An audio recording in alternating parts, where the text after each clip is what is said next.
a New York Ranger again. The full deal is as follows. The New York Rangers acquire JT Miller, Eric Brandstrom, defenseman, and Jackson Dorrington, who is a prospect at university right now. The Vancouver Canucks acquire Filip Chytil, Victor Mancini, defensive prospect, and a protected first-round pick. Look, most of you already know at least part of the backstory for why JT Miller is being traded. In the highly unlikely scenario that you've been living under a rock, just woke up from a coma, or returned from a long vacation from space, basically, here's what's happened. The Vancouver Canucks, last season, pretty good team. So good that they went all the way to the end of the second round, which for some of you is not going to sound all that impressive, but there's a lot of Leaf fans here. They went all the way to Game 7 against the Edmonton Oilers, who went all the way to Game 7 of the Stanley Cup Final. And if the Canucks have BLOCKBUSTER in Game 7, who knows what happens. But if ifs and buts were candy and nuts, JT Miller wouldn't be a New York Ranger right now. The Canucks lost. So, heading into the season, what did the Canucks really lose? Well, they lost like Nikita Zadorov and Elias Lindholm, like guys who they acquired, though, partway through last season. No, you don't have Thatcher Demko in net because he's beginning the season injured, but you have Artur Shilovs, who was pretty good for you in the Stanley Cup playoffs, and you just signed Kevin Lankinen, who has been really good for the Canucks this season in net. There was every reason to assume the Canucks would have a pretty good year. What's wild is despite everything they've gone through, they still might make the playoffs. They've won 3 straight at the time I'm shooting this. But for months and months and months, something hasn't been right. Something's been rotten. There has been a rift in the Vancouver Canucks locker room, mostly or primarily between JT Miller and Elias Pettersson. Exact details are scarce, but basically these two, their personalities did not gel together at all. JT Miller, hot-tempered, fiery guy, passionate, maybe didn't gel with Elias Pettersson, a little calmer, quieter. The tragedy in all of this is the sheer amount of unbridled, ridiculously elite talent that both of these guys have. They should have been Canucks and teammates for a very long time. Now JT Miller's been traded in year 2 of a 7-year extension. And who knows, I might be sitting here in a few days because the Canucks just traded Elias Pettersson too. Even though at the time I'm shooting this, things aren't even going all that bad for the Canucks. They're in a playoff spot, they've won a few straight games. The situation was beyond repair, and they made up their mind to trade at least JT Miller. JT Miller has been traded by the Vancouver Canucks God knows how many times. He was traded at the draft a few years ago, and then it didn't happen. And then he was traded a couple weeks ago, or it looked like it was going to happen, and then it didn't happen. And then it almost happened again, and it didn't happen. And then tonight, when they said, Elliot Friedman said, JT Miller, he's been held out of this game. Things are heating up at the New York Rangers. I thought, is it happening again? There's no way this is actually it. And it is! It's finally here. Now we don't have to talk about will they or won't they. We've known for a while that they were going to, and they have. So, New York Rangers fans, what are you acquiring? And you can't just be like, well, we know JT Miller from when he was a Ranger before. Nah, bit of a different player. JT Miller's most productive season with the New York Rangers was 22 goals and 56 points. Last year, JT Miller had 37 goals and 103 points. You could argue he's gotten better, because he has, by like a lot. Between the regular season and playoffs, JT Miller has played 549 games in the NHL since he last played a game as a member of the New York Rangers. That's how long ago this was. So, what are you acquiring? I already told you about last year when JT Miller had 37 goals and 103 points. Well, you might have heard that this season has been awful. It's been terrible. He took time off. He's been overcoming the fact that this team is dysfunctional, and he's a big part of it. And you know what? Despite all that, I take a look at his numbers. He's only got 9 goals in 40 games. That's not very good, but he's got 35 points. This dude is having far and away the worst season he's had in many, many, many years.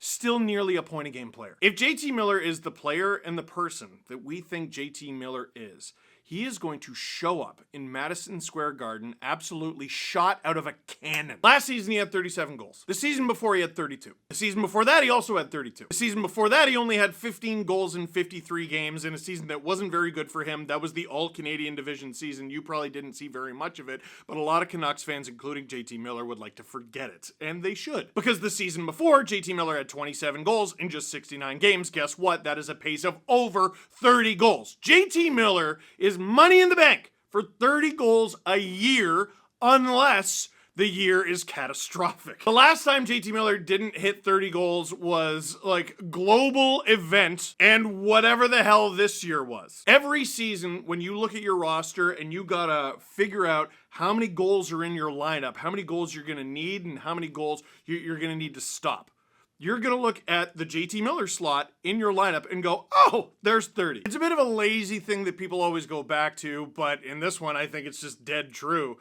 If you get the best player in a trade, you win the trade. JT Miller is by miles and galaxies the best player in this trade. At the time I am shooting this video, the New York Rangers are 5 points out of a playoff spot in the Eastern Conference. You don't need to worry about that for the first round pick that they gave up because the first round pick is protected. That's not why I'm bringing it up. Their goal differential right now, after the miserable start that they had, is just -3. The team below them is -27. The team above them is -22. Despite losing their last 2 games, the Rangers are 6-2-2 in their last 10. If you haven't been paying attention to them for a while, you got to adjust your thinking with the New York Rangers a little bit here. They have 32 games left this season, 64 points on the board. There's a lot of season left to be played here. They might just do it. And on top of that, the Rangers get a couple other little pieces in this deal that could end up helping them. Erik Brannstrom is a defenseman, first-round pick, a high first-round pick in 2017, which is getting further and further behind us. Currently, after years and years and years of trying to establish himself as a regular NHL player, Erik Brannstrom is in the minors right now. He's played 8 games for Vancouver's minor league team. He's got 12 points. He's a defenseman. At just $900,000 against the cap, worst case, I think this guy plays a few games for the Rangers, and he's serviceable. Even if he stinks, well, you send him down. You bury him in the minors. But even though he's not exactly a prospect anymore, there is still a chance that Erik Brannstrom still has more to give. And he's going to give it as a member of the New York Rangers. Then there's the signing rights to Jackson Dorrington. This is actually kind of interesting. So Jackson Dorrington is a defensive prospect. He's a prospect. He was only picked in 2022. He's 20 years old. He'll be 21 in April, and he plays defense for Northeastern University. He's got 2 goals and 10 points in 23 games in university. Steve, why are you even bringing that up? He's clearly a bust. Well, I'll admit 10 points in 23 games didn't make me raise my eyebrows. And then you find out his university team only has 6 players with double-digit points, and he's one of them. He's actually second among D on that team in points. 6'2", 210 pounds. There might be something there. Of course, you gotta sign the guy first. Easier said than done. Now, what do the Vancouver Canucks get? Man, not what I thought. Put it that way. I listened to the CJ show, the Chris Johnston show on SDPN. That means I'm smart. I'm smart because CJ's smart. One of the things that's been talked about with the Vancouver Canucks for a long time is if they're gonna trade Miller and Pettersson or both, they got to get back a real high-quality center in return. Someone who could probably play in their top 6. Filip Chytil is going to get a chance to be that player. Do you see the wording there? He's going to get a chance to be that player. He hasn't been that player. I mean, at first glance, he's everything you want in a player. Why wouldn't you want this player? 6'2", 210 pounds. Yes, please. He's only 25. Yes, please. 2017 first-round pick, despite the fact that he's only 25 between the regular season and playoffs, Filip Chytil has already played over 400 NHL games. Yes! Here's the problem. 2022-23 season, Filip Chytil's breakout year. In 74 games, he has 22 goals, 23 assists, 45 points. All right, now we're cooking. On a deep team full of veterans like the Rangers, that's great. Well, then the next year, he only played 10 games, had no goals and 6 assists. And then in the playoffs, he played 6 games and had no goals and no assists. Now, that's not because he stinks. That's because he got hurt, and he got hurt bad. How's he been this season? It depends on how you look at it. 11 goals and 20 points in 43 games. Is that what you would hope for a player with the expectations that have been placed on Filip Chytil?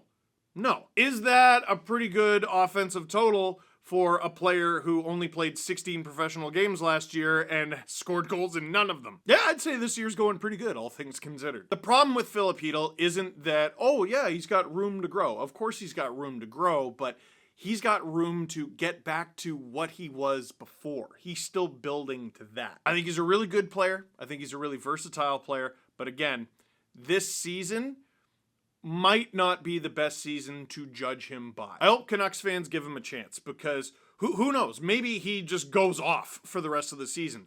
My bet is it takes a little bit of time for him to get adjusted. You go into the off season, he gets a good off season under him, and then you start cooking with gasoline at the beginning of next season. Victor Mancini is an interesting one because he's a prospect. He was only picked in 2022, a fifth round pick. A fifth round pick in 2022, 159th overall, and he's already played NHL games. He's already got his first NHL goal. A goal and 4 assists for 5 points in 15 games this season. Now, most of it has been played in the American League with the Hartford Wolfpack. He's got 10 points in 23 games. It's nothing to write home about. But when he was scratched from the game that he was supposed to play tonight, he was scratched from playing on the first pair. Again, reminding you that this is a 22-year-old fifth round pick from 2022. But one thing I know every GM in the league looks at, including Chris Drury, the kid shoots right on D, very important, 6'3", 229 pounds. If he does play for Vancouver's minor league affiliate, I don't think it's going to be for long. I think this guy is going to play NHL games for the Canucks this year, and I think he's got a chance to play NHL games for the Canucks for a long time. On paper, this deal does not look good at all for the Vancouver Canucks, I'll be honest. You would expect more from this deal for the Vancouver Canucks. A few things need to happen for this deal to go well for them. Chytil's got to get back to what he was, and then some. You got to hit on the first round pick that you got from the Rangers, or flip it into something different and something that helps your team. But the other thing that I think really ties the room together, if you're the Vancouver Canucks, if Mancini hits. And I don't mean hits like hits people, although I bet he will. Hits. Like, this guy becomes a legitimate top 4 defenseman in the NHL. Who knows? What if Victor Mancini becomes the long-term D partner for Quinn Hughes and Filip Chytil can run his own thing on the second pair? Maybe not right now, but at some point. And then you got Chaos Giraffe on the third pair. Quinn Hughes is one of the best, if not the best defenseman in the world, but helps to have friends. When it comes to the Vancouver Canucks blue line, the more the merrier.